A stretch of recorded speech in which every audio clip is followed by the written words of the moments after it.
Sangye Jordan Soki Shonam La, Chanjo Barda Dani, Kyopsuchi, Dagi Junsochi, Personangi, Drola Pincer, Sanga Trupar, Shodrola Pincer, Sanga Dropa, Shodola Pincer. Sanyan Domjan Dewatam, Deva Gudan Demarkachi, Domatan, Dukingi, Gudan Tomarkachi, Mayway Dewatam, Mitrowarkachi, Niran Chalani. So Washoda Saladama, so Washodo Hum Tamanitoko. Whenever we have a spiritual gathering, always very important to begin with those thoughts. Happiness for everyone. No suffering for everyone. Joy for everyone without falling over in joy. And have a mind of equanimity.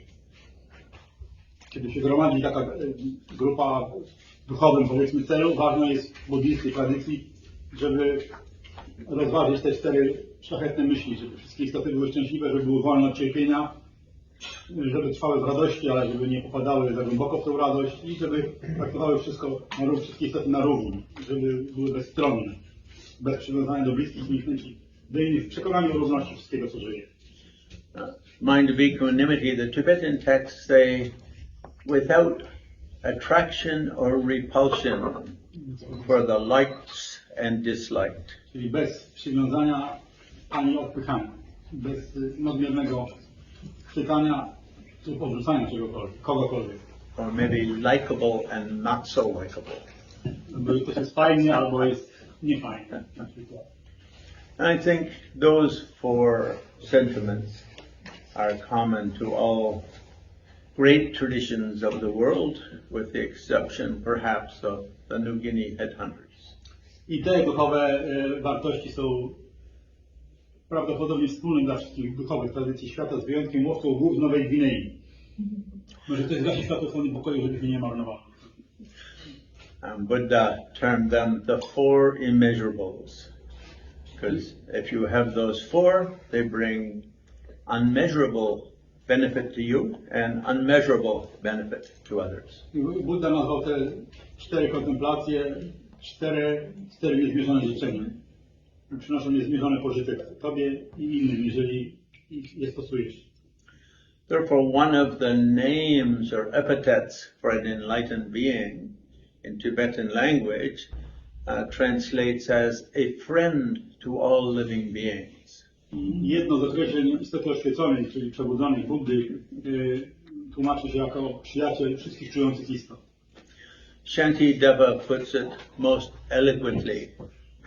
If someone hits you on the head with a stick, the only thing you can get angry at is the stick. Mistrz Shantideva mówi to tak bardzo prosto. Jeżeli ktoś się walnie kijem w głowę, to możesz się zezłościć, ale tylko na kij. Otherwise, maybe at the hand. Albo na rękę. And beyond there, it gets too complicated. Ale już więcej niż ręka, to będzie zbyt skomplikowane. So for the person with a crazy enough mind to hit you with a stick, you can only have compassion. A dla osoby, która jest na tyle piecznięta w głowę, że cię bije kijem, to możesz mieć tylko współczucie, żadnego innego uczucia, tylko współczucie. You can perhaps give him a beating, możesz mu but out of compassion. Z powrotem, ale ze współczuciem. Oddać, może, ale ze współczuciem.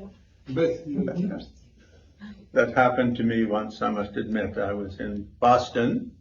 Muszę przyznać, że teraz się zdarzyło też mnie, w Bostonie.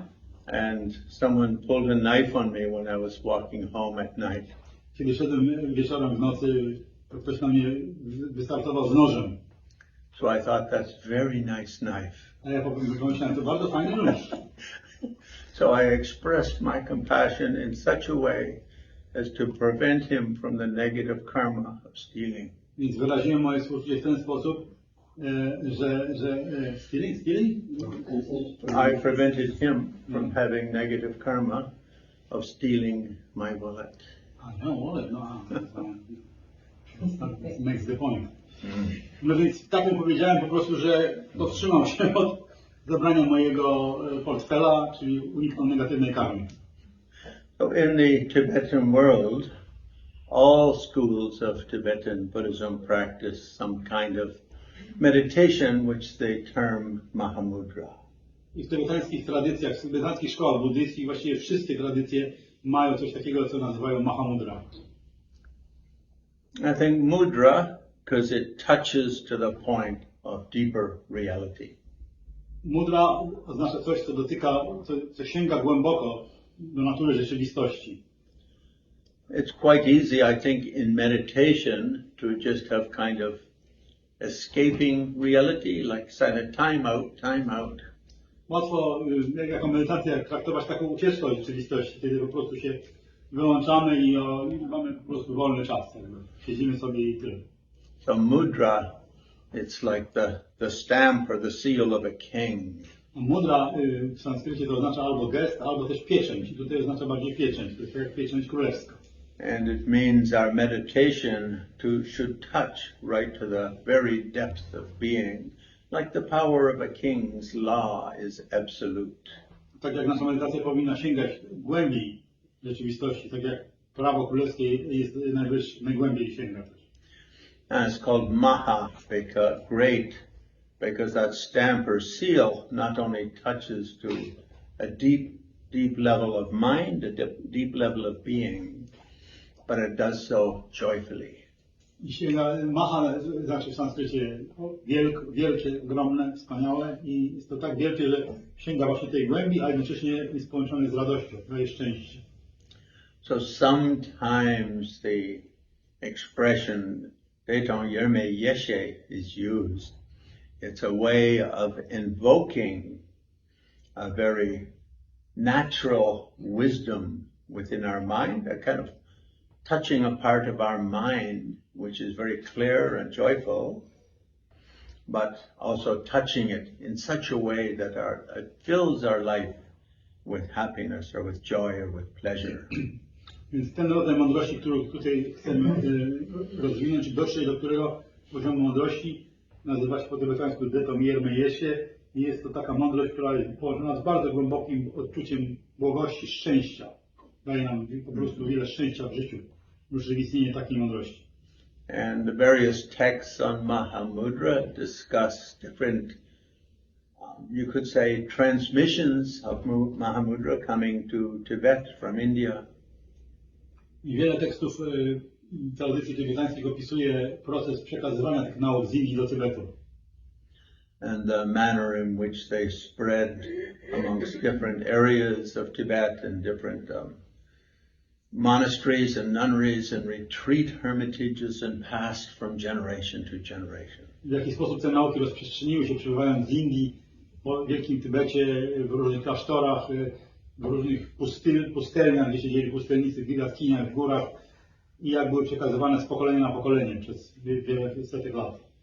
So my personal favorite of all those maybe 20 or 30 different lines of transmission is what is known as Chakchen Denga, the 5-point Mahamudra.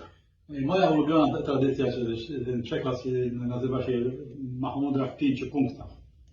In other words, the 5 ways of connecting with your wisdom side. Inaczej mówiąc, 5 jakby dróg do dotarcia do tej naszej natury mądrości. In a sort of a joyful, very blissful or physically pleasurable and mentally joyful way. I w sposób, który jest fizycznie przyjemny i mentalnie radosny. And I think this is an important aspect for me about the way I have trained in Dharma and the way I like to share my experience with people, and also if people train under me, the way I like them to train. I to jest też właśnie ważne dla mnie, tak jak ja studiowałem nauki Buddy przez wiele lat i później jak je asymilowałem, jak je przekazuję, i jeżeli ktoś ze mną studiuje, to tak jak bym chciał, żeby ludzie się tego uczyli właśnie w taki sposób. And if we take the 5 points, each of them takes us a little deeper, you could say, into these 2 realms. The mind of our natural wisdom, and secondly, a way of celebrating that wisdom in our life in a blissful, joyful way. I to jest jakby 5 kolejnych kroków, które krok za krokiem coraz dalej nas wprowadzają w głębie tego urzeczywistnienia. Z jednej strony właśnie natura umysłu, jego najgłębsza mądrość, która jest połączona z błogością, i drugi aspekt, w jaki sposób to w życiu codziennym można stosować, w jaki sposób to realizować na co dzień. And the Lama, historically the Tibetan Lama who most widely taught this method and who produced thousands and thousands of enlightened beings by means of its teaching is Gampopa. I mistrzem tybetańskim, który najwięcej poświęcił wysiłku i uwagi tradycji Mahamudry, który wykształcił tysiące oświeconych istot, jest Gampopa. And he is often known as Dakpa Plaje, the great doctor from Dakpo. Nazywany jest w Tybecie Dakpo Plaje, czyli boski doktor, divine doctor, right? Well, Plaje is just a term for doctor. Wielki doktor jest Dakpo. Yeah, so sometimes, as Magora correctly points out, Plaje, Pla means kind of divine, but the idea is doctors inspired by Indian Buddhist Ayurveda medicine approach are inspired by an enlightened approach to medicine. To jest takie oświecone podejście do medycyny, które pochodzi z indyjskiej Ayurvedy. Because I show some translation fine doctor. Oh, okay.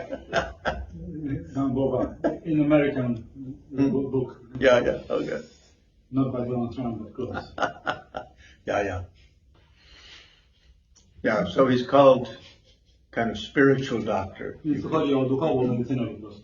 And mainly because Indian Ayurveda, which comes to Tibet, in the Buddhist form of it, it's thought to be a spiritual medicine. I oczywiście Ayurveda jest tradycją, która pochodzi od Boga, jest Bóg medycyny w Indiach, i przyszła do Tybetu też ta nauka medyczna jako duchowa ścieżka. I think in the West, a lot of people suffer from depression.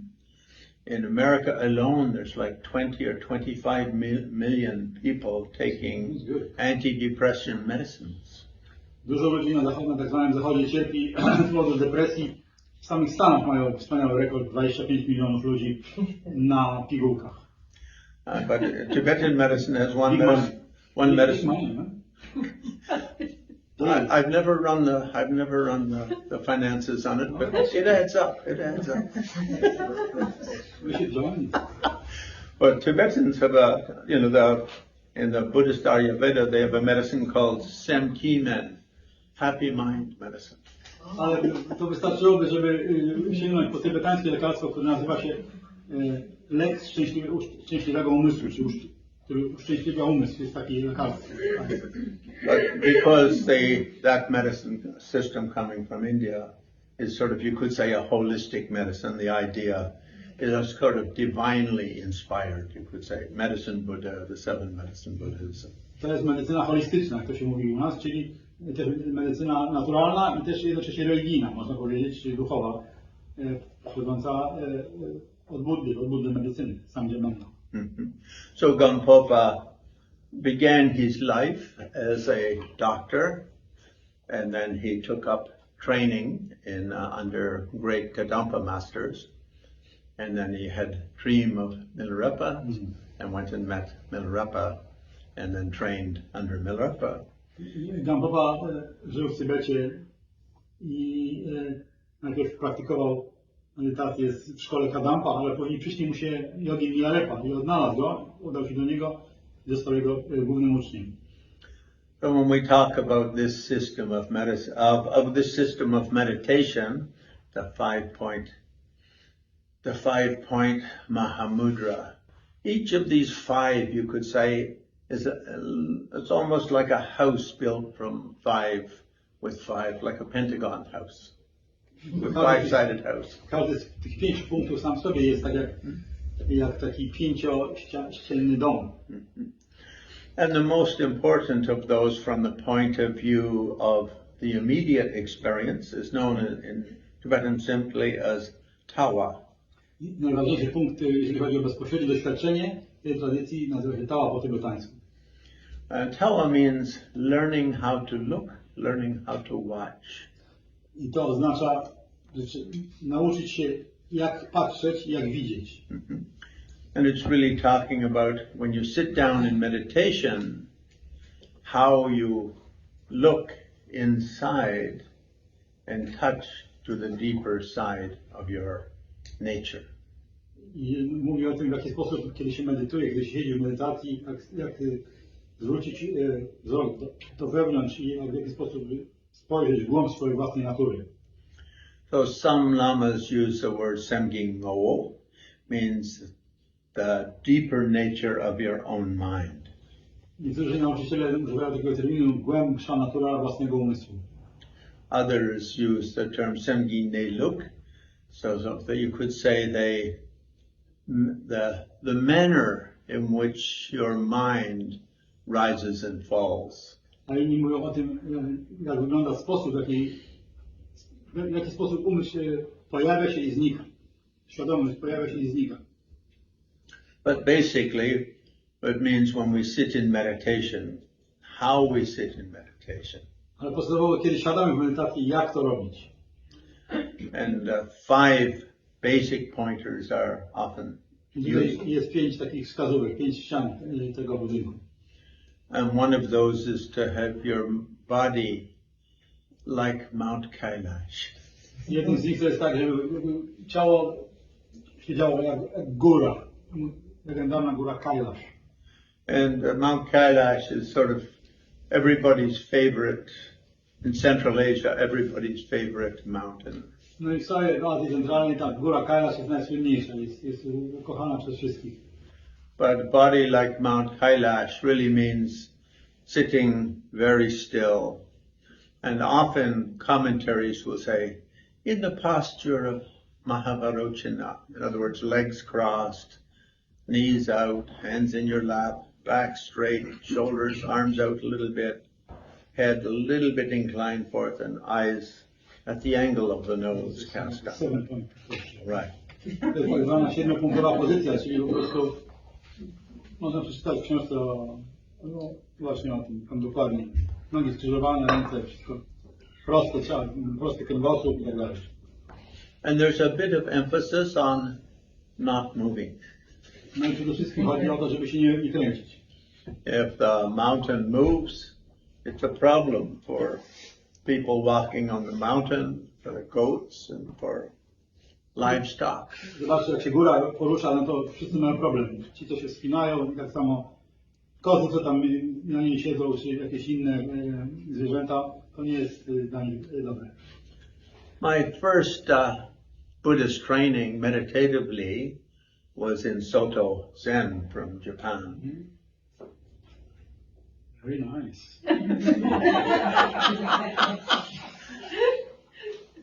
Nasz gość dzisiaj przyznał się, że tak naprawdę to jest buddystą japońskim. Ponieważ zaczął, if you started, then you are there forever. Did they tell you? And one of the great emphasis in Soto Zen is when your body is there, you don't let it move at all. Głównym punktem medytacji Zen, szczególnie w tradycji Soto, jest po prostu nieruchome siedzenie. And very often, in the Japanese tradition, you face out towards the wall. But Soto in Korea, they don't do that. They sit in columns, 2 columns facing each other. But Japanese, they face the wall. Czyli często w klasztorach Zen w Japonii, kiedy się medytuje, to się siedzi twarzą do ściany. W Korei akurat odwrotnie. Siedzą w 2 rzędach, ale twarzą na zewnątrz, do siebie. And the monk walks behind, and if anyone moves, he comes and taps you with the stick. I chodzi taki też dyżurny mnich i jak ktoś się tylko poruszy, dostaje kijem. It's a special stick. It's about that long, and it's bamboo, and it's got a slit down the middle most of the way. So when you swing it through the air, it goes whoosh, whoosh, whoosh. And when it hits you, it goes beside your ear. Specjalny kij do bicia buddyjski Zen i jest z bambusa przecięty, także ma specjalne dźwięki wydaje. Dodatkowo jak uderzy, to jest fajny właśnie tak jak... But they don't hit you with it to punish you for sitting badly. Ale to nie znaczy, że biją cię za karę, że źle siedzisz. If you feel you're sitting badly, when he touches your back to correct, if you feel you're sitting badly, you go like this and you put your hands like this and you put your neck and it hits right here and it sends a sort of electric shock through your whole body. Both sides. And you really notice it. It's very reviving and refreshing. To jest naprawdę stała praktyka w klasztorze Zen, jak medytują, to raz w czasie rundy albo 2 razy chodzi właśnie ktoś z tym kijem i jeżeli ty czujesz, że chciałbyś poprawić swoją medytację, składasz ręce i dostajesz tym kijem w ramiona w specjalne punkty, to cię pomaga. Unless you go like this and like this, usually they don't hit.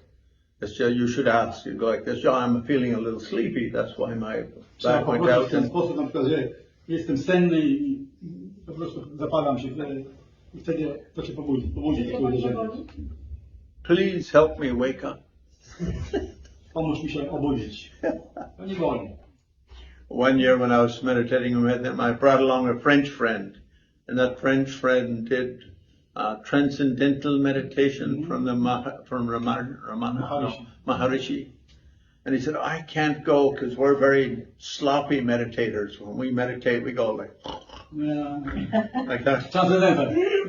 And I said, oh, he never hits white people. You're safe. You can come. Więc kiedy Glenn tam był w tym ośrodku Zen, to był jego znajomy z Francji, który praktykował medytację Tien Maharishiego, guru Vipezu. No i ta medytacja jest taka na luzie. Każdy siedzi jak chce. No i ten Francuz był przerażony, że on musi pójść, ale Glenn powiedział, nie, słuchaj, nie bijemy tu białych ludzi. That day the Roshi didn't do it. Some students were there from Japan who weren't so accurate.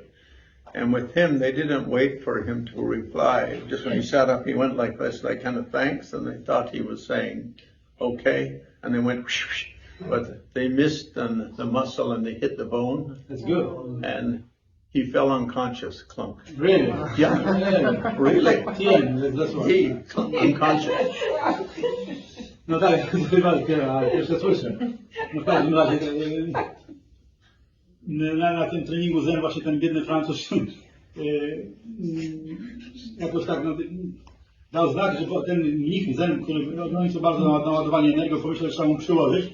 No tak przyłożył, że aż ten kijek spadł i nie uderzył w ten punkt. Tutaj tylko uderzył go w ramię w kość, no i ten Francuz zemdla. Się przywrócił. A little bit like the French when the Germans invaded in 1939 or 40, whatever it was. But this is not politically correct, but you want me to... Oh, yes. The French immediately, right? Nie. No tutaj będę wala Francuzom za to, że służyli przed Hitlerem w roku 40. It is politically correct. To jest politycznie poprawne. My mama told me. Mama mi to powiedziała przynajmniej. And she would never lie to her little boy. A mama nigdy nie kłamała swoim małym synkowi. So sitting like Mount Kailash. No więc siedzimy jak góra Kailash. But at the same time, as relaxed and fluid as the mind as a running stream. Ale jednocześnie umysł jest tak rozluźniony i płynny jak płynąca rzeka, strumień. And I think what that means is when we sit quietly, we take our mind off the senses and we look sort of at we try to have a awareness of our own presence. And then we'll feel some emotion, we'll hear some thoughts flow. Kiedy siedzimy tak w medytacji, to jakby umysł odczepiamy od postrzegania zmysłowego i staramy się odczuć swoją własną obecność wewnętrznie.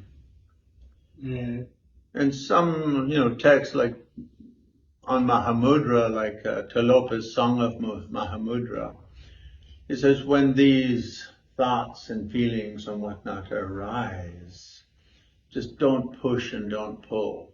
Just let them flow. No i pojawiają się wtedy różne myśli, odczucia i wspomnienia i tak dalej.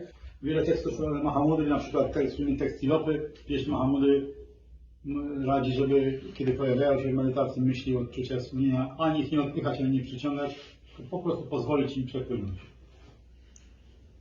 And in this way, as we let them just kind of flow, then all of our kind of thoughts and anxieties about our life and whatnot, they just sort of flow through our mind, and we keep the mind relaxed and clear. Więc kiedy tak siedzimy i pozwalamy temu wszystkiemu się pojawiać i tylko obserwujemy, pozwalamy temu znikać, to na nasze wszystkie napięcia i tworzące życie, jakieś problemy, frustracje, no wszystkie jakoś tracą siłę w ten sposób. And the third pointer is to keep the mind sort of warm and radiant like fire. I też chodzi w trzecim punkcie o to, żeby umysł podtrzymywać jak płonący ogień, żeby był ciepły i żywy. I think the meaning of that is when you come into a room from the cold and there's a fireplace. Outside you're cold and you're trying to move and keep warm. And you come in and you sit beside the fire and you put your arms up like this toward the fire. You warm your hand, you warm your body. Then instantly some kind of joy and relaxed, radiant presence comes into your body and mind. To jest tak, jakbyśmy weszli z zimna do ciepłego pokoju, gdzie jest kominek z ogniem. Wyciągamy ręce do tego ognia, ogrzewamy się od razu, czujemy się dużo lepiej. Nie czujemy się już zmarznięci, skostniali, tylko czujemy się rozgrzani i szczęśliwi. Tak samo powinno być medytacja. And then the fourth with air. Czwarty punkt dotyczy powietrza. Often there's said at the beginning of meditation, just breathe 21 breaths to relax the body mind. And then once you're relaxed, just put the mind on the coming and going breath and feel the kind of totality of your being on the breath of your life. Więc na początku medytacji dobrze jest tak policzyć 21 oddechów świadomie, żeby oczyścić oddychanie i później po prostu spocząć na tym doświadczeniu oddychania, żeby doświadczyć takiej totalności swojego bycia w tym momencie, w oparciu o samą świadomość oddechu. Then the fifth is space. Pięćma przestrzeń. To have these four is in kind of a subtle and ephemeral vibration, if you will, as space itself. Żeby poczuć taką subtelną, wewnętrzną wibrację, która jest taka jak przestrzeń. In perfect harmony and perfect balance. Doskonałej harmonii, doskonałej równowadze. Often in some kinds of Mahamudra we talk about 4 levels of the depth of the growth of our meditation. Jeszcze w tradycji Mahamudry mówi się też o 4 poziomach tego rozwoju doświadczenia medytacji. The first of those is called Sejik in Tibetan, which means 1 point. No i pierwszy nazywa się Sejik po tybetańsku, to znaczy jedno punktowienie. And the say in Tibetan is like the tip of a mountain, you could say. W tybetańskim pierwsze słowo w tym to znaczy czubek góry. Like if you look at the bottom of a mountain, you can look over there, you can look over there. Szczyt góry. There's a lot of things you can look at. Jak widzimy górę, no to jest dużo różnych rzeczy tam. But when you get to the peak of the mountain, ale jak wejdziemy na szczyt, there's just a point that to jest tylko jeden punkt, disappears to infinity. Który gdzieś kończy się i zaczyna się nieskończoność. So this is often said to be referred to how when you do your meditation, your Mahamudra practice, the first of the 5-point Mahamudra. W praktyce medytacji tradycji Mahamudry to jest ten pierwszy punkt, na który zwracamy uwagę. At the beginning, having the body like a mountain and Na początku ciało jest jak góra. And all of this is kind of scattered. Ale wszystko, powiedzmy, jest troszeczkę jeszcze takie rozpieprzone dookoła. Like we just came from visiting friends with 2 dogs and 2 cats. Na przykład byliśmy u znajomego, który ma 2 psy i 2 koty. If they were sitting here, they'd suddenly remember, hey, we left sausages out on the table, the dogs will be jumping up and eating them and fighting with the cats. Zaczynamy myśleć, czyli zostawiliśmy kiełbasę na stole u tego znajomego i to jest zwierzęta, będą teraz się biło naszą kiełbasę. Na przykład o tym myślimy, zamiast medytować. And you think, oh, I forgot my telephone Zapomniałem o telefon on the train. w pociągu, zostawiłem go w pociągu. The mind will go all over the place. Więc umysł będzie wędrował tu i tam. And Seichik really means when we do this practice on a more regular basis, we can get into a deeper level of our own consciousness. Ale jeśli będziemy praktykować regularnie taką medytację Mahamudry, to możemy dotrzeć do głębszego poziomu naszej świadomości. And the second, you could say, level is Chitral in Tibetan, which means without any distraction. Drugi poziom nazywa się bez rozproszenia. So what is it that we're not distracted from? Więc co to jest to, co jest nierozproszone? And for that we have 6 metaphors. I na to jest 6 różnych określeń, metafor. Coming from Gampopa. Też pochodzą od Gampopa. And the first of those is we keep our mind as relaxed and sort of joyfully radiant as we feel at a morning sun, the first rays of the sun coming in the morning. Jest tak rozluźniony i tak jakby dobry, jak pierwsze promienie słońca wschodzącego. To jest pierwsze porównanie. So often I think when we sit in meditation, if we don't do it correctly, instead of feeling like the morning sun rising, we'll feel a little bit like the sun is going down and it's time to go to sleep. Ale jeżeli siedzimy tak za dobrze w tej medytacji, to się okazuje wtedy, że raczej zamiast wschodzącego słońca jesteśmy w krainie zachodzącego słońca i za chwilę zaśniemy, bo już się robiło ciemno. Or we'll feel like, hooray, the sun has gone down, it's time to go disco dancing. Albo zamiast tego mówimy, o, nareszcie już jest wieczór, możemy pójść na dyskotekę. But when we meditate, these two things happen. In Tibetan they're known as sinking gupa, and the other is known as floating away, yamba. I takie przeszkody medytacji są opisane w tybetańskiej tradycji. Z jednej strony to takie zapadanie się, czyli zasypianie, a z drugiej strony pobudzenie. Idziemy na dyskotekę. And in the case of this French fellow doing with the Soto Zen, his problem was sinking. No i ten Francuz, mój kolega, który praktykował tę medytację w sposób zasypiany. So when I started doing Mahamudra training, our Lama told us start in short sessions, like 5 minutes, 6, 7 minutes. Then get up and walk for 2 or 3 minutes, sit down for another 5 minutes, 6 minutes, then move around. To keep your mind in that state of the morning sun or the sunrise or dawn. Kiedy zaczynałem praktykować Mahamudrę, to nauczyciel Lama powiedział właśnie tak, żeby nie siedzieć długo, tylko 5-6 minut siedzieć intensywnie i później wstać, przejść się, rozluźnić, żeby cały czas podtrzymywać takie odczucie tego wschodzącego słońca w umyśle.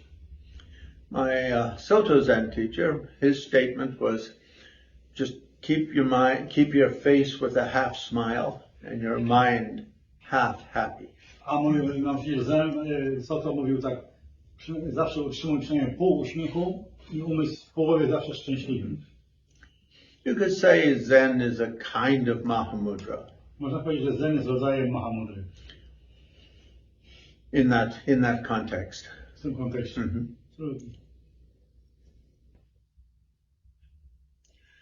And the second pointer is how kind of intense to hold your mind. How intense to keep the focus of the mind. Drugi punkt dotyczy tego, jak intensywnie trzymać ten umysł jakby pod kontrolą. And Gampopa uses the illustration of a young child, the way a young child looks at a busy painting. Look at the busy thinking. Painting. Gampopa tutaj używa takiego znanego przykładu. Wyobraźcie sobie, że to tak się opisuje. Takie małe dziecko wchodzi do takiej świątyni i widzi, I think this metaphor doesn't work so well for Western people because we don't take our kids and show them the great works of big paintings. No, they take them to church, but there is a different reaction. Yeah. I want to go out. Okay, translate. No w każdym razie na Zachodzie ludzie może nie rozumieją, zauważyłem, że taka metafora nie działa, bo się nie zabiera dzieci do galerii, a w kościele to różnie dużo. So if a child is, say, 2 years old or under 2 years old, the way the brain has developed is a little bit less conceptual. The conceptual faculty hasn't really taken charge yet. Only 2? No more? Let's say 2. Polish people may be a little different, but Of course. Not maybe. not maybe. Teraz Glenn proponuje, żeby tutaj była ta granica 2 lat, ja myślę, że nie wiem, może więcej. Umysł dziecka taki jest spontaniczny, tak nie jest skonceptualizowany, tak. Czyli reaguje spontanicznie.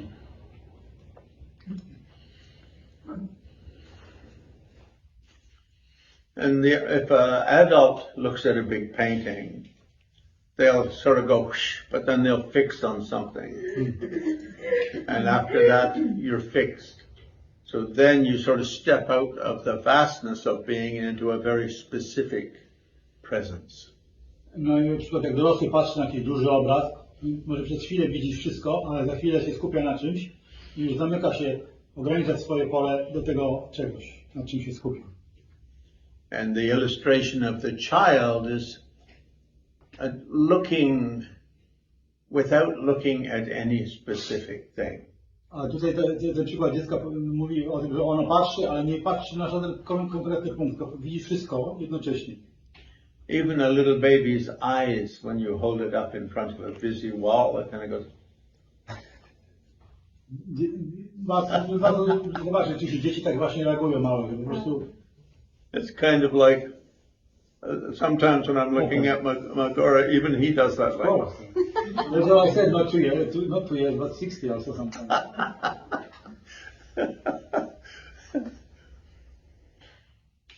In other words, to keep the mind kind of very relaxed in its presence, but without allowing it to fix on something. Czyli jakby utrzymywanie umysłu w takim rozluźnieniu, jednocześnie nie pozwalając, żeby się zamknął, żeby się uchwycił czegoś konkretnego, zafiksował na czymś. And the third metaphor is that then thoughts and feelings arise, what to do with them. Trzecia metafora, jeżeli pojawiają się myśli i uczucia, co z nimi robić. And there the metaphor is a bird on a boat.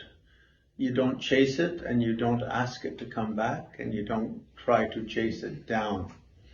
Just let it fly and let it come back. Tutaj jest taka metafora żeglowca, wzięta jak płyniesz na łódce, ptak przylatuje, siada na łodzi, później odlatuje i ty nic z tym nie robisz, po prostu on sam sobie robi spontanicznie tak jak chce. So a similar thing is done in the Bunpo Skygazing Practice. Podobne podejście jest w tradycji Bon tybetańskiej, gdzie się praktykuje gapienie się w niebo. In Tibet, wherever you were on a high mountain. I mean, the low mountains in Tibet are 5,000 meters. W Tybecie zawsze jest się wysoko w górach, nawet niskie miejsce to jest 5000 metrów nad poziomem morza. And people always meditated in the mountains, rarely in the valleys. Ludzie w Tybecie medytowali zawsze w górach, rzadko w dolinach.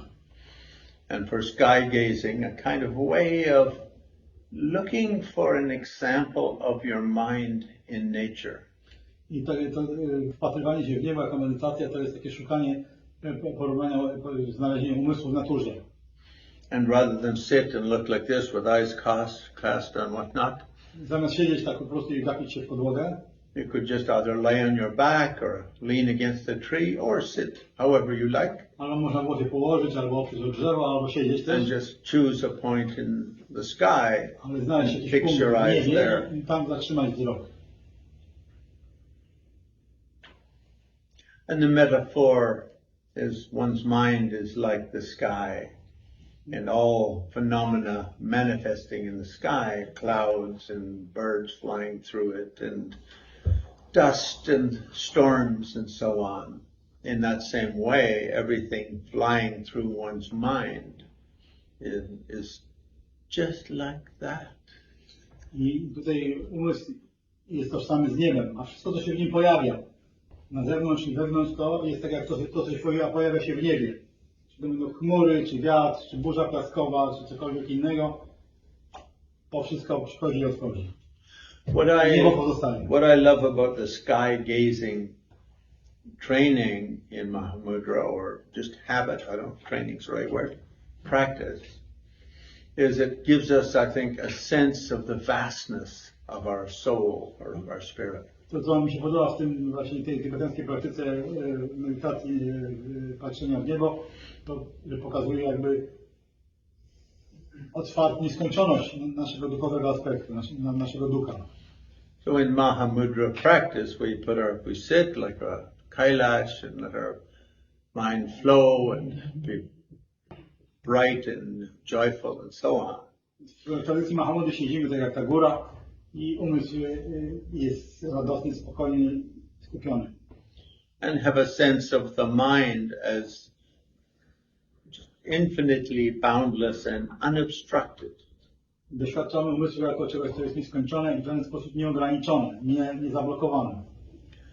Colorless and formless, yet all color and all form manifest within it. Bezforemne i bez żadnej barwy, bez żadnej cechy, ale jednocześnie wszystko przejawia. And when thoughts or emotions or memories, aspirations, etc. come up, just to let them fly like birds in the sky and settle wherever they settle, or like clouds in the sky, just dissolve under the sun of your watchful gaze. I kiedy pojawiają się myśli, uczucia, aspiracje, jakieś wspomnienia, po prostu pozwalamy im przychodzić i odchodzić, jak ptak, który przylatuje, albo jak chmur na niebie. Jednocześnie jesteśmy cały czas skupieni, uważni i widzimy, co się dzieje. Obecnie. So in this first point of Mahamudra, Tawa, watching the deep, or deeply watching. Czyli to pierwszy punkt Mahamudry, to jest to głębokie spoglądanie.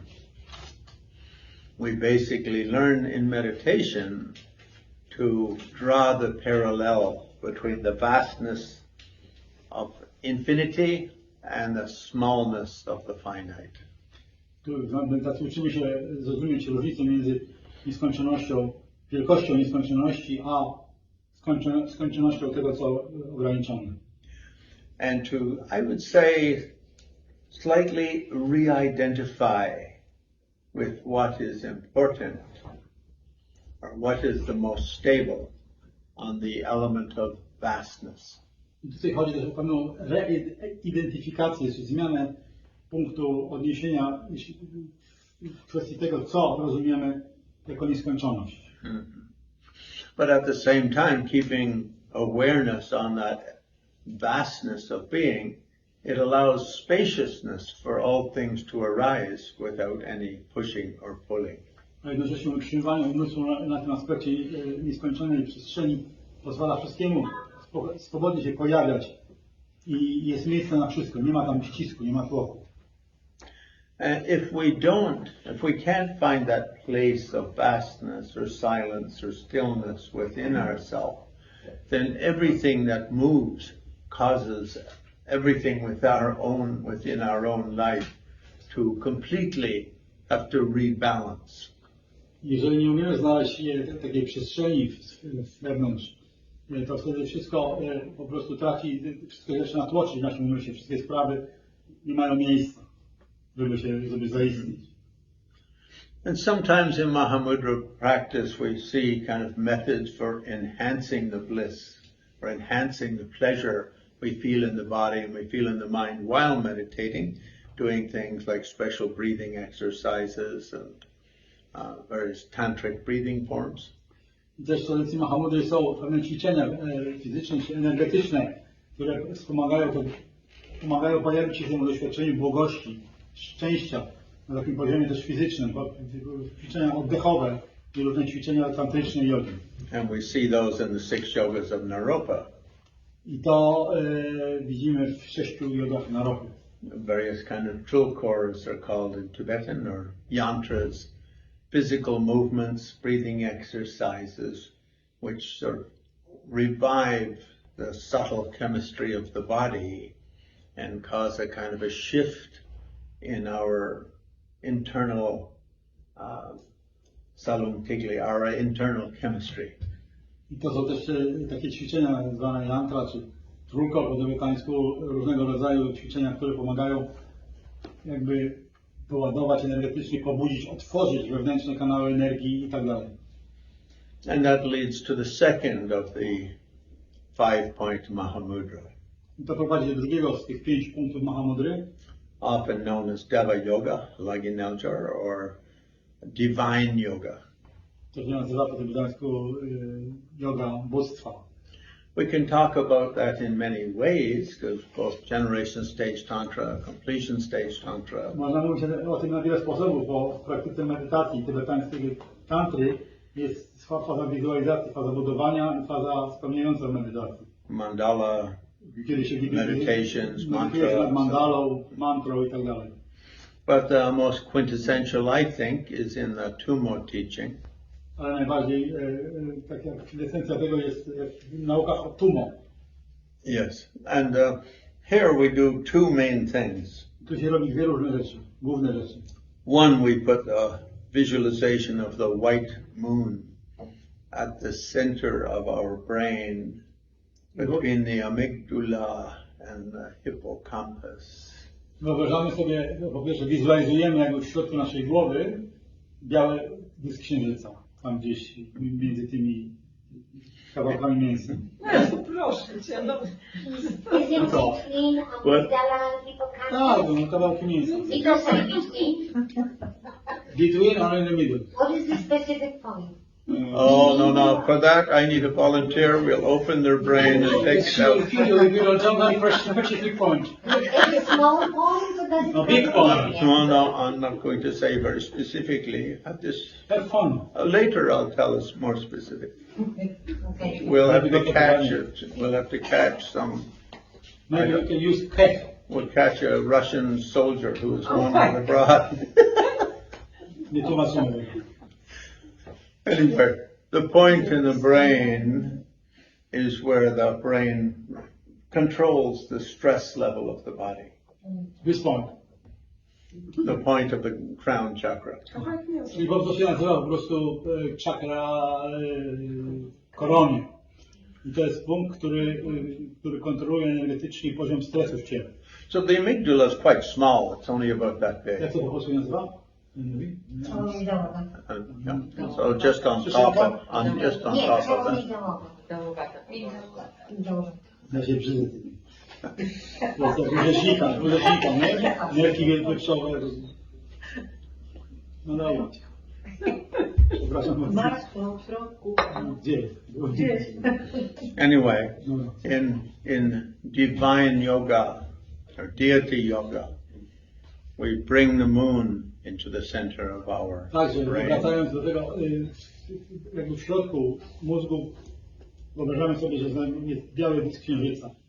And this is the organ that releases dopamine into our blood. A to jest organ, który wydziela dopaminę do krwi. And most pleasure drugs emulate the effect of that dopamine. A większość narkotyków, które ludzie zażywają dla przyjemności, jakby kopiuje działanie dopaminy. But here, when you use external ones, it's a synthetic, you could say, a synthetic method of arousing that feeling. Ale jeżeli się używa narkotyków czy jakichś środków medycznych, to jest sztuczne, zewnętrzne pobudzanie takiego dobrego odczucia. And as Dalai Lama put it, if you do deeper meditation, using externals can either be not useful or perhaps even obstructive. Jak sam Dalai Lama powiedział, jeżeli się chce praktykować medytację, to jakby używanie środków zewnętrznych, które podobnie działają, może być nieskuteczne albo może stwarzać przeszkody w medytacji. And the other place we work with, we put the little sun discs the size of little marble or an eyeball or a fingernail. And we put in the center of the solar plexus, halfway, 4 fingers below the navel, in front of the spine. Także ten dysk księżyca w czakrze głowy, a druga rzecz, którą sobie wyobrażamy, to jest dysk słońca, czerwone takie słońce płonące, które wizualizujemy 4 palce poniżej pępka w czakrze, jak to nazwać? No, tak, splot słoneczny. Ale nie, splot słoneczny to jest co innego. To jest. Pępek, pod pępkiem. To jest. 4 fingers beyond the level. Four fingers underneath. 4 palce pod pępkiem, nie słoneczny splot. And just in front of the spine. I jakby przed kręgosłupem, czyli w środku. So when we put the mind on that spot, that sort of stimulates all of our sexual energies. Jeżeli skupiamy tutaj umysł, to jakby pobudza energię seksualną, w pewien sposób ją porusza. And our sexual energies are kind of feel-good energies. A energie seksualne mają w sobie takie dobrą energię. Like when you go out tango dancing and the music gets kind of sensual and the dancing gets sensual, even like a 98-year-old man feels a little bit happy. No więc jeżeli ktoś tańczy tango, to jest takie podniecające i nawet taki stary człowiek może poczuć się bardzo szczęśliwy. Taka jest wersja. And even the oldest person on the earth at the moment is a woman, 123 years old. Even she feels a little bit happy watching that kind of energy. Nawet ta pani najstarsza na świecie ma 123 lat. Teraz jak ogląda, jak ktoś tańczy tango, to też się czuje szczęśliwa. So the second point in Mahamudra training, if we do from Tantra side, it's arousing the female fire, air energies in the navel chakra. They rise up and they strike the brain chakra, the moon, the male, and this becomes cool and lets the moonlight shine down, and the sunlight shines up and the moonlight shines down. I tu jest taka wizualizacja, że ta energia pod pępkiem to jest jakby energia żeńska, czerwona, ognista, ona się unosi do góry, jak wizualizujemy, i zaczyna pobudzać, rozpuszczać tą energię, która w głowie jest energię męsko-białą, to zaczyna spływać w dół i ona jest chłodna, odświeżająca, a tamta jest gorąca, pobudzająca. And so that practice, when we do it in 6 yogas at Naropa or Naguma, many of the Tumo practices, it's called bringing together the kiss of the sun and the moon. I ta praktyka w jodze 6 jogach Naropy nazywa się pocałunek słońca i księżyca. So sometimes it's at Mahamudra we can practice in 2 ways. One is just sitting and kind of like a Vipassana or Zen practice. Więc też mówi się, że Mahamudra można praktykować na 2 sposoby. Pierwszy to jest po prostu siedzenie w medytacji, tak jak w Zen, albo mindfulness, Vipassana, i tam różne, wszystkie takie siedzące, po prostu siedzimy. And the other is the Tantric practice where we enhance the bliss factor of the body. A drugi rodzaj to jest ta praktyka tantryczna, kiedy się zwiększa to doświadczenie błogości w siedzeniu nieruchomo. And the 5-point Mahamudra coming through Gampopa emphasizes the second of those, enhancing the bliss as the platform of your meditating mind. I ta ścieżka, która pochodzi od Gampopy, 5 punktów Mahamudry, podkreśla ten drugi aspekt, czyli jakby zwiększanie doświadczenia błogości w czasie medytacji jako taka platforma, podstawa medytującego umysłu. When we see paintings of Indian Tantric masters, Mahasiddhas, usually they're practicing Mahamudra, which combines these two. I kiedy się widzi wizerunki takich indyjskich starożytnych mistrzów Mahamudry, to oni praktykują łącząc te 2 aspekty. And then the third point that Gampopa emphasizes. Trzeci punkt, który Gampopa podkreślił. If we do Mahamudra, or we do this sort of generating bliss practice without the bodhisattva mind, without bodhicitta, then it doesn't give the power of a deep enlightenment or deep awakening. Jeżeli praktykowałoby się medytację bez umysłu bodhicitta, czyli bez umysłu, którego intencją jest osiągnięcie oświecenia dla pożytku wszystkich istot, to wtedy to nie będzie prawdziwa praktyka. And therefore we do the meditations to generate great love, great compassion. The sense that love and compassion require wisdom, and in that way give rise to the bodhisattva aspiration. Dlatego praktykuje się tutaj medytację nad miłością, miłującą dobrocią i współczuciem i nad mądrością, która sprawia, że to się staje skuteczne. So when I was in Drikung a few years ago, because one of my favorite of this lineage from Gompopa goes in many ways. My personal favorite is the way it was transmitted through the Drikung school. Ja tu byłem w szkole Drikung, to jest jedna szkoła tybetańska, która jest moja ulubiona, jeśli chodzi o transmisję na Gompopa. And one of the ways I received it was the Drikung transmission from the lately deceased, maybe 3-4 years ago, deceased Angcho Rinpoche. I otrzymałem to od swojego Rinpoche z tej szkoły, który parę lat temu zmarł, to jest właśnie ten przekaz tej tradycji. But the commentary to the 5-point Mahamudra in Drikung that I bought is about this big, because some of those bus rides in old Tibet were very, very long, like 12-hour days. And so I thought some light reading while I'm on the bus.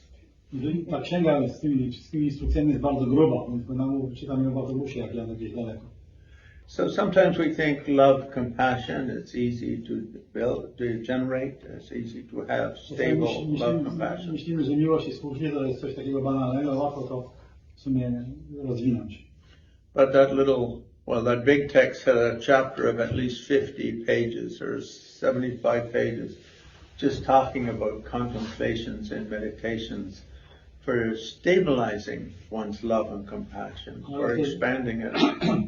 W tej księdze jest taki rozdział 70 stron mniej więcej, gdzie tylko się mówi o tym, w jaki sposób się rozwija miłość i współczucie, jak się to stabilizuje w medytacji. But generally they come down to two basic approaches. Ale generalnie to się sprowadza do dwóch podejść. And one of those comes from Nagarjuna and the other from Sangha. Jedno pochodzi od Nagarjuny, a drugie od Asangi, dwóch mistrzów indyjskich. And the one from Nagarjuna is to sit quietly and just notice. So the practice in Tibetan is called trampa, which means a kind of mindfulness practice, but it means noticing.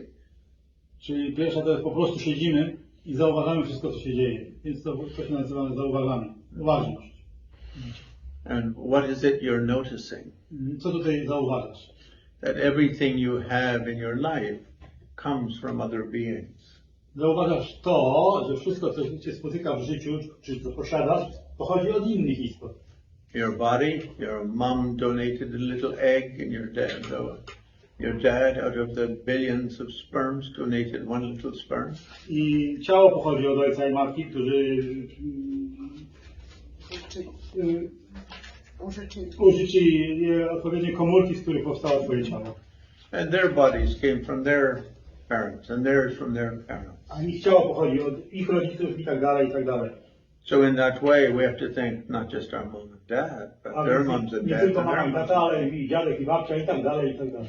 That's billions of people just going back, say, 10,000 generations. To są miliony ludzi, nawet jeżeli pomyślimy o 10 000 pokoleń tylko. And then everything in one's life, your socks, Wszystko w naszym życiu. Skarpetki always made in China. your shoes. I like China. So everything one has in one's life comes from other living beings. Only in Poland you get all your stuff from China. You have to vote in a different government who blockades China. Impossible. Wszystko jedno, w każdym razie wszystko pochodzi, co mamy, od kogoś innego, prawda? Oczywiście nie pamiętam. But like Dalai Lama said, when you come out of the womb, you're just like a ugly little red worm. Wiecie, Lama kiedyś powiedział, że kiedy wchodzimy z łona matki, no to troszeczkę przypominamy takiego robala, czarnego i czerwonego i takiego oślizłego. I delivered 7 babies when I was living in India. I would agree with his assessment. Zgodziłbym się z tym, ponieważ sam pomagałem przy rodzeniu 7 dzieci, kiedy byłem w Indiach, no i how many your children, right? Or you were working for hospital? I just developed a You were around. I developed a reputation for being lucky at helping ladies give birth to babies. There was no local hospital, so it was me or the village girls who would do the babies. Więc Glenn towarzyszył w Indiach, tam gdzie nie było opieki medycznej specjalnie, pomagał przyjmować porody. Actually, I had attended a couple of births when I was in London because I worked in a mental hospital, and even mentally disturbed ladies can get pregnant. So I basically noticed how easy it was. I noticed how easy it is to help a woman give birth. Więc doświadczyłem, że nie jest to łatwe pomóc kobiecie, czy może to w cudzysłowie powiedział, że to jest, jak to wygląda, przyjmowanie porodu. But after the baby comes out, the mom picks it up and feeds it, and everyone else helps out, and the dad helps out, and the grandparents and all the neighbors. I jak dziecko się pojawi, to matka go przytula, karmi, wszyscy pomagają, dziadkowie i tak dalej. Sąsiedzi. Even Magora was helped in his little infancy. I'm not sure exactly. You know, I was born on the New Year's Eve, and everybody was busy having fun, so I was alone. Ja się urodziłem w Sylwestra i wydaje mi się, że nie było, wszyscy byli na balandze i dlatego nienawidzę Sylwestra. That explains it.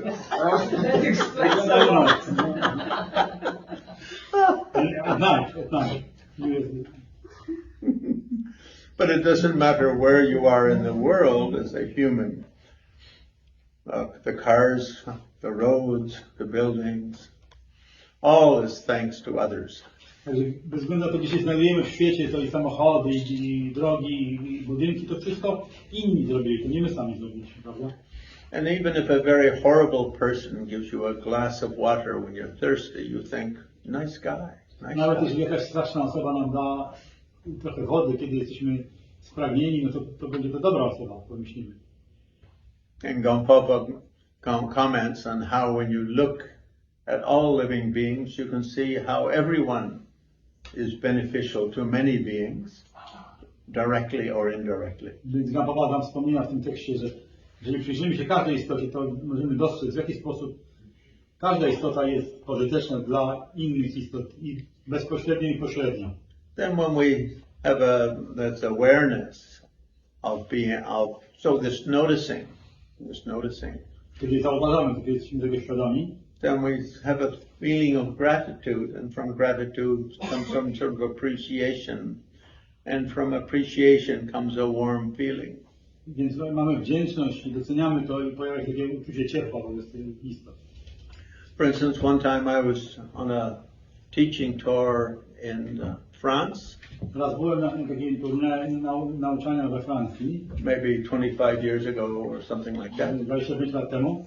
And I was raising money for a project in Mongolia. I zbierałem pieniądze na projekt w Mongolii. I needed about $25,000. Potrzebowałem około $25,000. And there was one person in the audience who was, I would say, the most unpleasant person. Była taka osoba w publiczności, która była raczej nieprzyjemna dla mnie.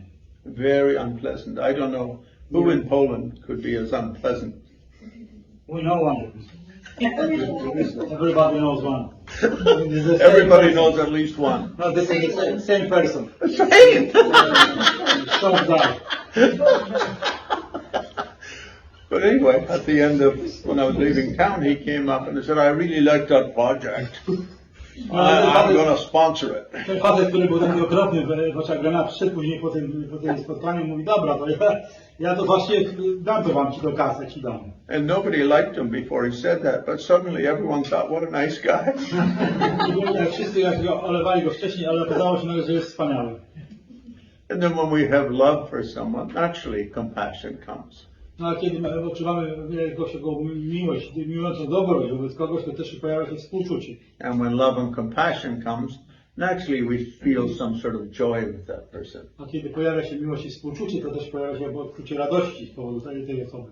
And our joy with them sort of has their joy with us resonate. No i nasza radość z powodu tego kontaktu też jest obustronna.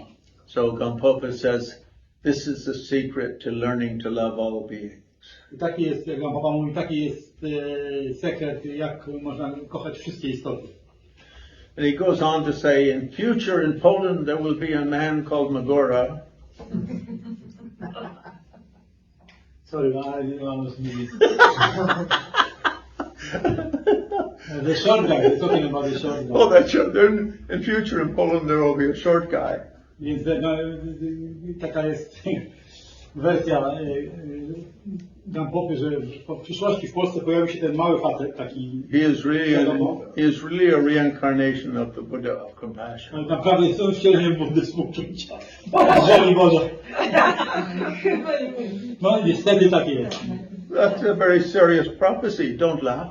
To jest poważne proroctwo, nie ma co się śmiać.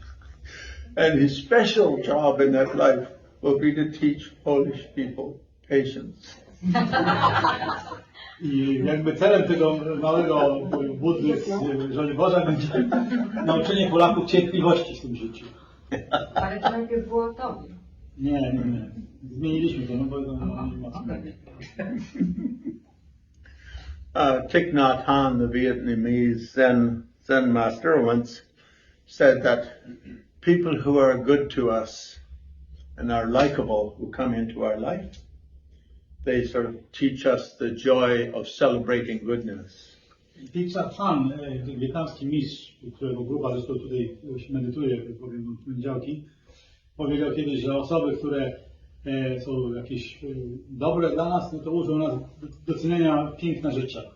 And people who come into our lives who are very difficult to enjoy, they teach us how to expand our celebration. A takie osoby, które nam sprawiają trudności w życiu, to uczą nas, jak rozszerzyć tę przestrzeń, żeby można też celebrować ich obecność. For that reason, Dalai Lama often quotes the great Indian master Shantideva, 8th century, who said that beings who make your life difficult are great teachers of patience. I dlatego Shantideva, mistrz VIII wieku, często cytuje, że powiedział, osoby, które sprawiają, że nasze życie, sprawiają nam trudności w życiu, są naszymi wielkimi nauczycielami cierpliwości. And without patience, then enlightenment and a happy mind cannot be achieved. You will always have an unstable mind. A bez cierpliwości nie można osiągnąć ani oświecenia, ani spokojnego umysłu. Zawsze umysł będzie niestabilny. So this third aspect of Mahamudra, of learning always to have appreciative understanding of others, empathetic understanding of others, a kind of a warm, loving way of looking at all living beings, is in all of the Mahayana texts mentioned as being an indispensable tool in the art of happy living. We wszystkich tekstach Mahayany i Wielkiej Drogi mówi się o tym, że właśnie takie wspominanie wszystkich istoty życzliwości, o dobrocie, o docenianiu ich obecności i ich wkładu w nasze życie jest podstawą doświadczenia szczęścia w życiu. So a Sangha doesn't like to talk so much about noticing how all things come from others, because he was very clairvoyant. A Sangha, mistrz indyjski, nie mówił tak bardzo o tym, w jaki sposób wszystko pochodzi od innych, ponieważ on był znany z tego, że był jasnowidzem. He knew that long in the future there'd be a Lama from Canada teaching in Poland who mentioned this, and the translator would say, China, China, from China. Nazwie Wietnam. No, w każdym razie to był taki żart, a w każdym razie był jasnowidzący. So a Sangha, rather than speaking in that way, and Gampopa quotes him, just mentions how even in our lifetime, many people who are friends become enemies, and many enemies become friends, strangers become friends or enemies, and strangers also just Friends and enemies also eventually become strangers. No i on powiedział coś takiego, co jest bardzo mądre, że często jest tak, że w życiu przyjaciele stają się wrogami, wrogowie mogą się stać przyjaciółmi, osoby jakby neutralne czy obce nam mogą się stać albo przyjaciółmi, albo wrogami. No i przyjaciele albo wrogowie też mogą stać się neutralni czy obcy w końcu. And we have no power to influence how others will behave, or how they will think, or whether they'll be patient or impatient, happy or sad, up or down. All we can control is our own body-mind complex as we navigate the corridors of this life. Nie mamy wpływu na to, jak się inni zachowają, co będą myśleć, co będą robić. Jedyną rzeczą, na którą mamy wpływ, to jest nasze własne działanie ciała, mowy i umysłu i tylko to możemy nawigować przez korytarze życia. And he advises that just notice how when you're feeling love for someone, it feels so much more pleasant than when you're feeling anger and hatred for someone. Mówi tylko zauważ, o ile bardziej przyjemne jest to, jeżeli odczuwasz miłość wobec jakiejś istoty, niż jeżeli odczuwasz wobec niej gniew. And notice how it makes you feel better, but it also makes them feel good. I nie tylko tobie to sprawia przyjemność, ale tej drugiej osobie też. It's a kind of a win-win situation. Czyli to jest sytuacja win-win, mówiąc po polsku. And of course we see No nie ma, po polsku nie ma, nie? So we see that advice coming through the ancient masters of India, and they flow out of India, and they flow across the Silk Road, and they go around the world and emerge in various other spiritual traditions around the world. No i te nauki starożytnych mistrzów z Indii w końcu wyszły z Indii poprzez jedwabny szlak i innymi drogami ogarnęły właściwie większość świata i dotarły wiele różnych miejsc. And then the fourth point, which often is called Guru Yoga, Lama Glenn. Czwarty punkt nazywa się Guru Yoga. And noticing that your best teacher is the natural radiance of your own mind. Tutaj trzeba zauważyć, że najlepszym guru czy nauczycielem naszym jest sama promienność naszego własnego umysłu. If you listen to the deepest silence within your own soul, you posłuchasz tej receive. najgłębszej ciszy w swojej duszy. For that reason, when Buddha was asked, should we make some vows and precepts for living? He said, no need. If everyone meditates 4 times a day, they'll touch to that clarity and will always be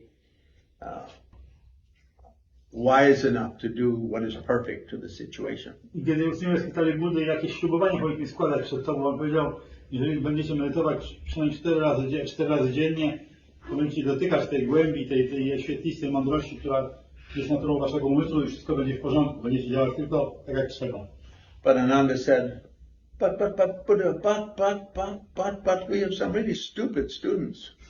Ale Ananda, jego taki najbliższy uczeń, który powiedział, no dobra, ale tu mamy takich studentów, którzy są głupi. Co z nimi mamy zrobić? So we should have some precepts. Więc wobec tego pojawiły się ślubowania, wskazania, czy tam jak to się mówi. So Buddha said, okay, try to take a precept not to harm others necessarily. Więc takie wskazanie wam daję, żebyście niepotrzebnie innych nie ranili. And try to take a precept to always try to be a little bit useful for others, beneficial to I them. spróbujcie być dla innych pożyteczni, jak się da. And thirdly, try to have a precept of always looking upon both yourself and your others with optimistic eyes. I patrzcie zawsze na siebie i innych optymistycznym spojrzeniem.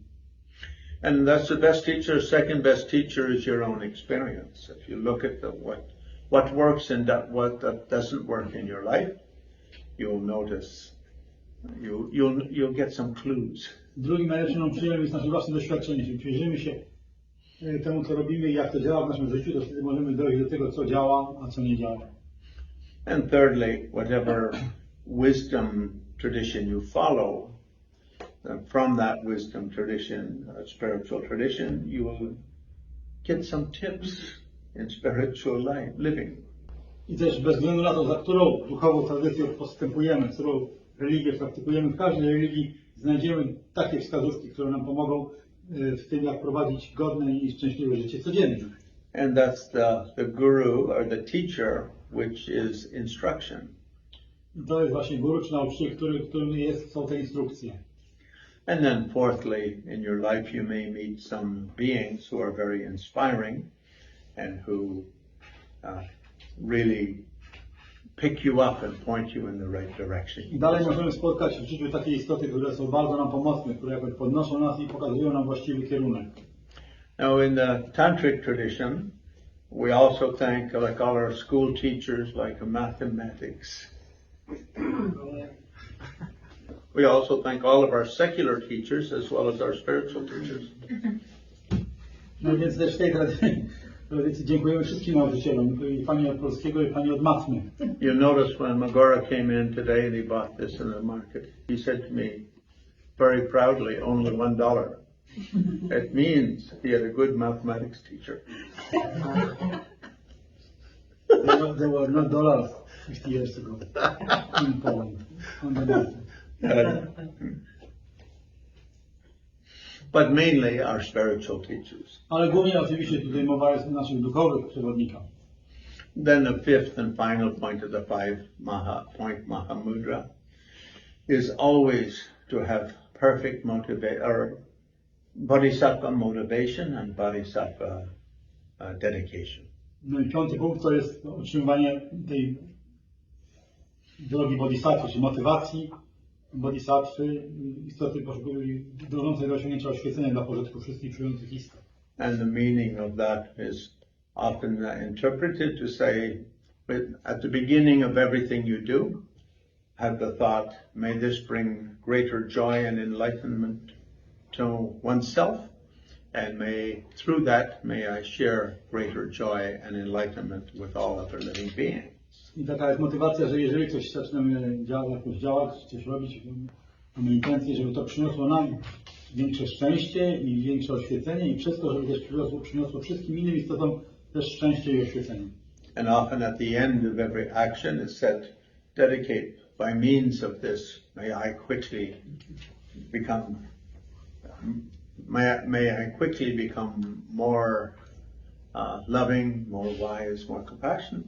And in that way, may I spread love, compassion, and wisdom throughout my life. Na końcu medytacji czy jakiegokolwiek działania składa się taką dedykację zasługi, kiedy mówi się, że oby dzięki tej zasłudze, tej dobrej energii, moje oświecenie, mądrość, współczucie, miłujące dobroć wzrosły i też, żeby wszystkie istoty dzięki temu skorzystały w ten sam sposób. For myself, of all the Mahamudra lineages I've received, this five aspect of Mahamudra is my favorite. Ze wszystkich nauk Mahamudry, które otrzymałem wielu, to jest moja ulubiona ścieżka. There are some other systems which you could say are more stark. Są inne systemy, które są takie bardziej sztywne, czy takie bardziej oficjalne. And also some which are more elaborate. Albo takie inne systemy, które są bardziej rozbudowane. Like Little Red Riding Hood and the Three Bears. Some porridge is a little too cold, some is a little too hot, and some is just right. What is this? The story of Little Red Riding Hood and the Three Bears? Well, you just say Łyżeczko za duże, łyżeczko za małe. Finally, we found a compartment of Magora's life where he is not fully learned. No. Irish baby tales, I don't know. No, actually, I think that's Polish. Okay. How many people here knew that fairy tale? Czerwone kaptury. That's German. It's international. No, how many people knew that tale? That is a German. That's it, You only German. put your hand up halfway. Actually, it's not German. It's not German. It's Scandinavian. Hey there, Little Red Riding Hood. You sure are looking good. Yeah. Ale three bears? Three pigs. To jest godne. I don't know. Złotowłosy. 3 minuty. A 3 świnki gdzie były? Is it Little Red Riding Hood and the Three Bears? So we have found out that you have confused two fairy tales into one. No. I'm a great blender of traditions. Bo Lama jest wielkim mieszaczem tradycji. Because I knew some of you would know both fairy tales and some of you would not know either fairy tale. So rather than tell both, I just blended the two. Very good. Anyway, I'll finish talking there today. Także zakończę tutaj dzisiaj moją mowę. I think it's often said that with every spiritual tradition, that when you hear about it, whatever else you may know, it may deepen that understanding. And if you practice it somewhat, you get the actual taste of what it's about. Często mówi się, że kiedy się dowiadujemy się, słuchamy o takich tradycjach duchowych, to zawsze nas wzbogaca naszą własną wiedzę, a jeżeli zaczniemy coś praktykować, też osiągniemy konkretne rezultaty.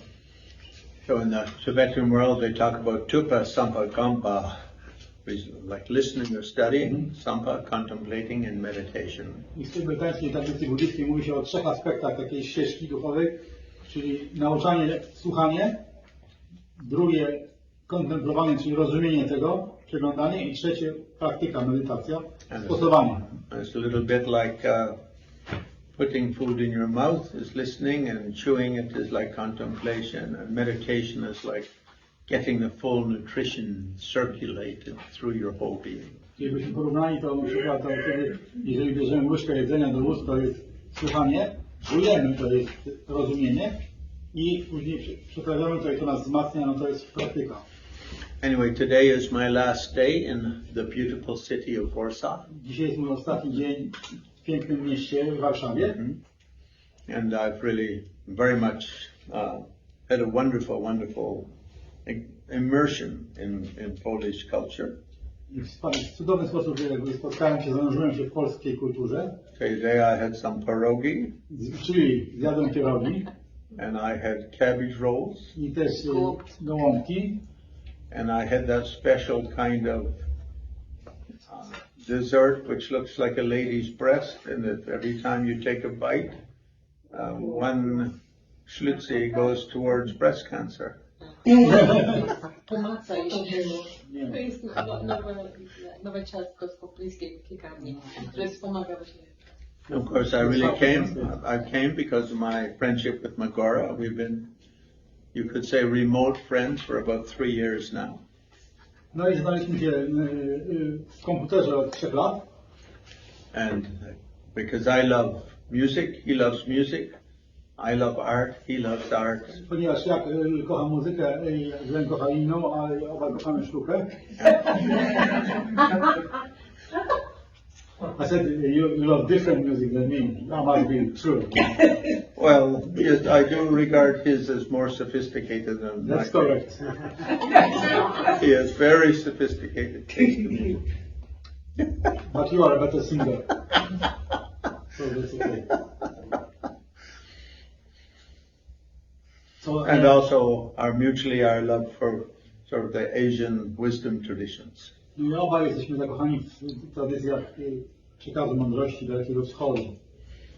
And about maybe a year after we became friends on various art and dharma events, I remember the story of the 10,000 Buddhas from Warsaw. And so we started talking about, wouldn't it be wonderful to do a project about that story? No i w pewnym momencie w tym kontakcie pojawił się temat tych figur Buddy wyprodukowanych w Warszawie. Wczoraj mieliśmy otwarcie tej wystawy. Kiedy? Wczoraj? Nie wczoraj. Poniedziałek.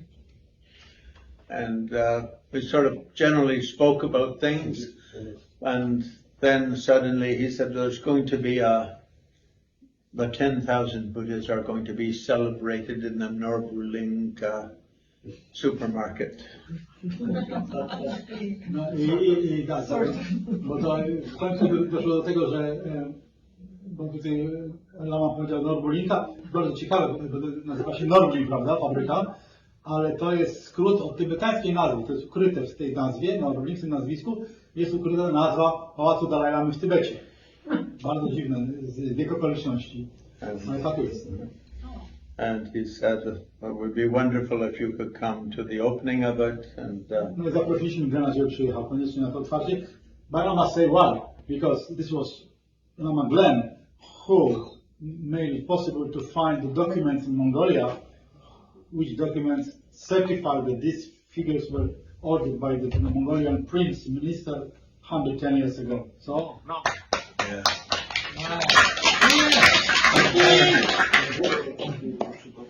But of course, when I'm coming here, then Magora said, but when you're here, you should also do some other Dharma events, like do some initiations or some teachings.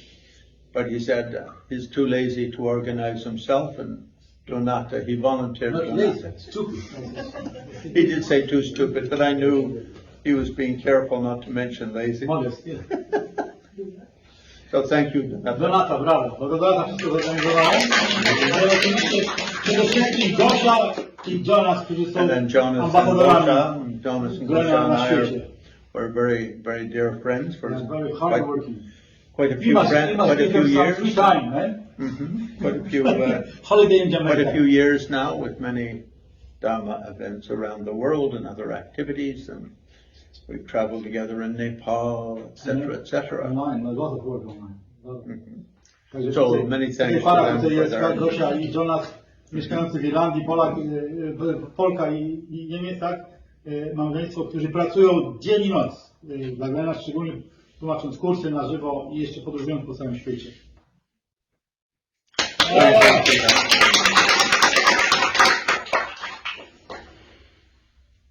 Gyawadi Nyorda, Doji Chumging, Utrukirne, Drawa Chikim Malu, Tia Sala, Gupasho, Chanjo, Samcho, Rinpoche, Makie Pana, Kigiruchi, Kiapan Yampa, Mepa Yum, Kone Kondu, Elwar Show.